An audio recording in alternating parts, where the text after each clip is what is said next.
ओम नमो आदेश गुरुदेव। जय श्री राम। बटुक भैरव कौन है? यह प्रश्न सबके मन में चलता है कि बटुक भैरव कौन है। छोटे से रूप में बड़े अच्छे बड़े प्यारे दिखने वाले ये बटुक भैरव कौन है? तो मैं बता दूं, बटुक भैरव शिव के ही स्वरूप हैं। बात उस समय की है जब बटुक भैरव का अवतरण हुआ तो एक आपद नाम का राक्षस था। उसका कोई वध नहीं कर पा रहा था। तीनों लोकों में कोई वध नहीं कर पा रहा था, ना ही ब्रह्मा, ना ही विष्णु, ना ही महेश। यहाँ तक कि माता भी वध नहीं कर पा रही थी। उन्हें वरदान ही था ऐसा कि इसका वरदान शिव का इस तत्व मतलब विलुप्त तत्व इसका मतलब सगुण बनेगा, फिर वो इनका वध करेगा। फिर क्या था कि सारे देवी देवता बहुत तंग हुए तो शिव के पास गए, तो शिव को मनाने लगे। तो शिव ने देखा कि देवताओं पर ज़्यादा अत्याचार हो रहा है, तो उन्हें आ गया क्रोध। फिर उन्होंने क्रोध में क्या किया, अपने तत्व को गायब करने लगे, अपने आप को गायब करने लगे।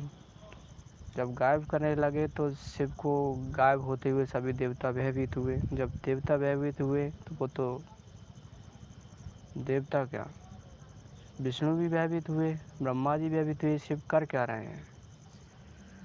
तो उन्होंने अपने पूरे शरीर को, पूरे अपने को विलुप्त कर दिया, समाप्त कर दिया अपने आप को। पूरे निर्गुण तत्व में समा गए। वो जो बोलते ना ओम तत्व, उसमें समा गए। तो ओम तत्व में समा गए बट शिव जी। तब उन्होंने क्या किया, उन्होंने बाल स्वरूप धारण किया 8 वर्ष के बच्चे का। 8 वर्ष के बच्चे का बाल स्वरूप धारण किया।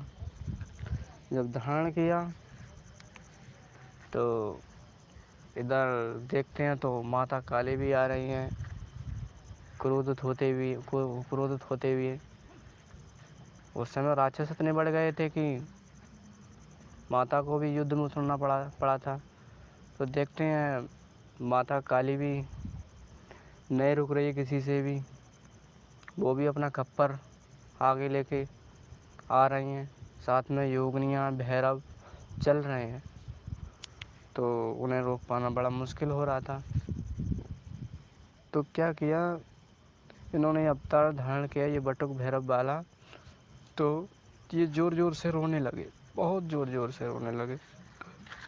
जब ज़ोर ज़ोर से रोने लगे तो माता, जब इनकी आवाज़ तीनों लोगों में गूंजने लगी तो माता के कान में पड़ी, ये बच्चा क्यों रो रहा है। जब देखा तो माता ने देखा, चलो मैं देखते हैं कौन रो रहा है। तो देखा तो बटुक भैरव जी थे। जब वो रो रहे थे तो उनकी ममता जाग उठी। तब उन्होंने नाम रखा इनका बटुक भैरव। अब बात कर लें इनमें कौन कौन सी शक्तियाँ समाहित हैं, तो कहें तो यह साक्षात मानो तो शिव है। इनके साथ ना कोई भैरवी है, ना